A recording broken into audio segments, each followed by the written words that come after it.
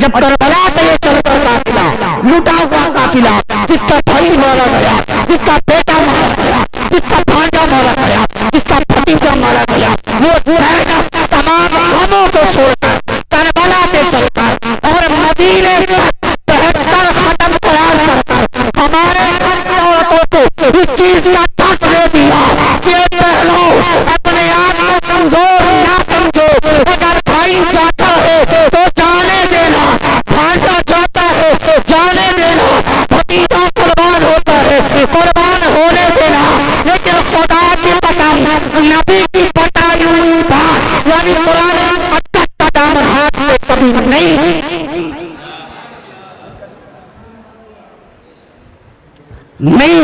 دینا۔ دو چیزوں کا درس ملتا ہے، پیارے قرآن سے محبت کر لو، قرآن سے محبت کر لو، نماز سے محبت کر لو، مسجدوں سے محبت کر لو، امام سے محبت کر لو، پیارے امام سے الجھنا چھوڑ دو، قرآن سے الجھنا چھوڑ لو۔ نبی کریم سرکار عالم صلی اللہ تعالی وسلم جب شروع زمین سے پردہ فرمانے کا ٹائم آیا، صحابہ کو اکٹھا کیا، تمام لوگوں کو اکٹھا کیا، فرمایا اے صحابہ تجھے پتا ہے میں زمین سے پردہ کر رہا ہوں لیکن تمہارے درمیان دو چیزیں چھوڑ کر جا رہا ہوں۔ صحابہ نے عرض کیا یا رسول اللہ کون کون سی چیز ہے؟ اللہ کے نبی فرماتے دو چیزیں، ایک ہے اہل بیت کی محبت اور دوسرا قرآن۔ اگر اہل بیت کی محبت کو چھوڑ کر قرآن کو اپناؤ گے تب بھی قیامت کے میدان میں تمہیں ٹھکا دیا جائے گا، میں تجھے پہچاننے سے انکار کر دوں گا۔ اور اگر اہل بیت کی محبت کو لے کر چلو گے قرآن کو چھوڑ دو گے تب بھی کامیابی نہیں ہے، اگر تم دونوں کو لے کر چلو گے تبھی کامیابی ہے۔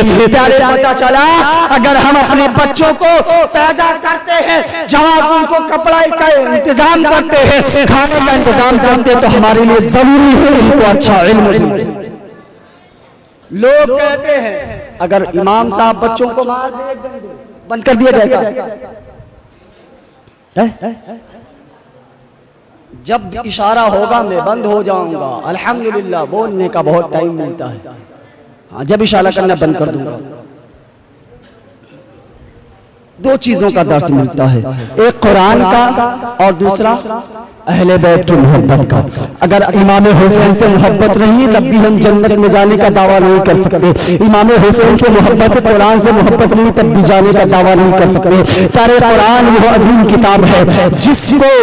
ناپاکی کی حالت میں تو دور کی بات ہے بغیر وضو بھی چھونا گناہ ہے، وہ قرآن ہے۔ عزیزان ملت اسلامیہ جب ہمارے بچے بڑے ہو ہم یہ نہیں چاہیے کہ ہم ان کو ترنت ممبئی دلی کمانے کے لیے بھیج دیں، پہلے کمانے کے لیے بہت ساری زندگیاں ہیں، پہلے ان کی زندگی بنانے کے لیے ان کو اچھا درس دے دے،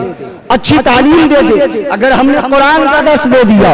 اگر انہیں عالم بنا دیا، پیارے یاد کرو قیامت کے میدان میں رب کے محبوب فرماتے ہیں ایک عالم پورے زمین کے لوگوں کی مدد فرمائے گا۔ ایک حدیث شریف سنتے چلو اس کے بعد میں بات ختم کر دوں گا۔ اللہ کے نبی فرماتے ہیں قیامت کا میدان ہوگا، تمام جنتی جنت کے راستے پر کھڑے ہوں گے، جہنمی جہنم کے راستے پر کھڑے ہوں گے، ایک گروہ ایک لائن ایسی ہوگی جو ایک جنت کے راستے پر ہوگی،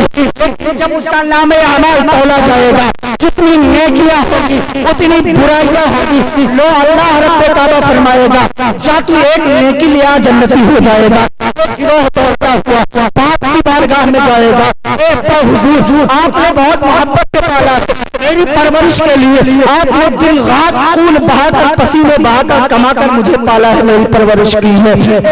ایک نیکی دے دو۔ باپ کہے گا بیٹا میں نے بہت مشقتیں جھیلی ہے تجھے پالنے کے لیے، ایسا کر تو مجھے قیامت کے میدان میں ایک نیکی دے دے، وہاں سے بھی دھتکار دیا جائے گا، ماں کے پاس جائے گا وہاں سے بھی اس کو کوئی نیکی نہیں ملے گی، بہن کے پاس جائے گا وہاں بھی وہ ناکام رہے گا، بھائی کے پاس جائے گا وہاں بھی ناکام رہے گا، دوست کے پاس جائے گا وہاں بھی ناکام رہے گا، پھر رب کی بارگاہ میں جائے گا شرمندہ ہوگا، کھڑا ہو جائے گا، رب کعبہ سوال کرے گا اے بندے بتا تو ایک نیکیاں لے کر آیا، شرمندہ ہو کر عرض کرے گا مولا کریم میں اپنے باپ کے پاس گیا لیکن نیکی نہ پایا، اپنی ماں کے پاس گیا لیکن کوئی نیکی نہ پایا، اپنے بہن کے پاس گیا کوئی نیکی نہ پایا، یہاں تک کہ دوست احباب کے پاس گیا کوئی نیکی نہ پایا، اپنی شریک حیات اپنی بیگم اپنی بیوی کے پاس گیا کوئی نیکی نہ پایا، رب فرمائے گا کیا تیرے گاؤں میں کیا تیرے علاقے میں کوئی مسجد نہ تھی وہاں کا امام نہ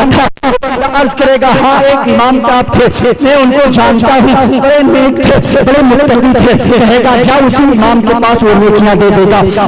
وہ بندہ جب امام کی بارگاہ میں آئے گا عریضہ پیش کرے گا، اے امام صاحب آپ وہی قانون استاد ہونا جو دمودر پور کی مسجد میں نماز پڑھایا کرتے تھے؟ ارے آپ جب عصر کی نماز پڑھنے جا رہے تھے ٹنکی میں پانی نہیں آ رہا تھا، موٹر خراب ہو گیا تھا، بجلی کٹ ہو گئی تھی، ٹنکی میں پانی نہیں آیا تھا، اے امام صاحب میں نے نل سے چلا کر ایک لوٹا وضو کے لیے پانی دیا تھا، آج یہ گنہگار ایک نیکی کے لیے تڑپ رہا ہے، آج مجھے اس کا بدلہ چاہیے۔ حدیث مبارکہ روا ہے وہ امام کہے گا چل میرے ساتھ، میزان عمل پر کھڑا ہو جائے گا، فرشتوں سے کہے گا ایک نیکی کا اگر میری زندگی کی ساری نیکیاں اسے بچانے کے لیے لگ جائے تو میری زندگی کی ساری نیکیاں لے لو لیکن میرے مقتدی کو جہنم میں مت۔ پیاری یہ امام ہے، یہ میری بات نہیں ہے، میرے باپ کی بات نہیں، رسول پاک اٹھا کر دیکھ لو بخاری شریف۔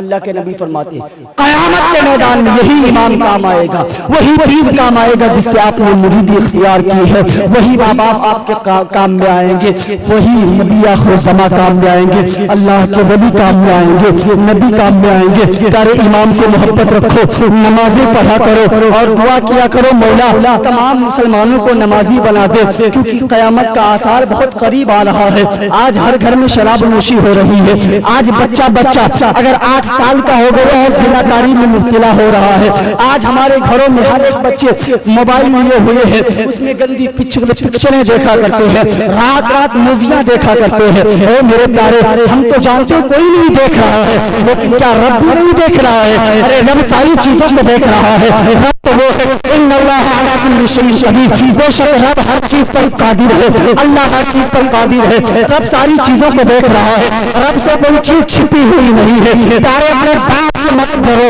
اپنے بھائی سے مت ڈرو، اپنی ماں سے مت ڈرو، اپنے بیوی سے مت ڈرو، بلکہ اسلام کا یہی دھرم ہے اور مسلمانوں کا یہی کہنا ہے، ایمان والوں کا یہی کہنا ہے، دنیا سے ڈرنا نہیں ہے۔ اگر ڈر رکھو دل میں تو رب کا ڈر رکھو، اگر رب کا ڈر دل میں آ گیا تو انشاءاللہ دنیا میں کامیاب رہو۔ استغفر اللہ رب من کل ذنب واتوب الیہ، واخر دعوانا الحمد للہ رب العالمین۔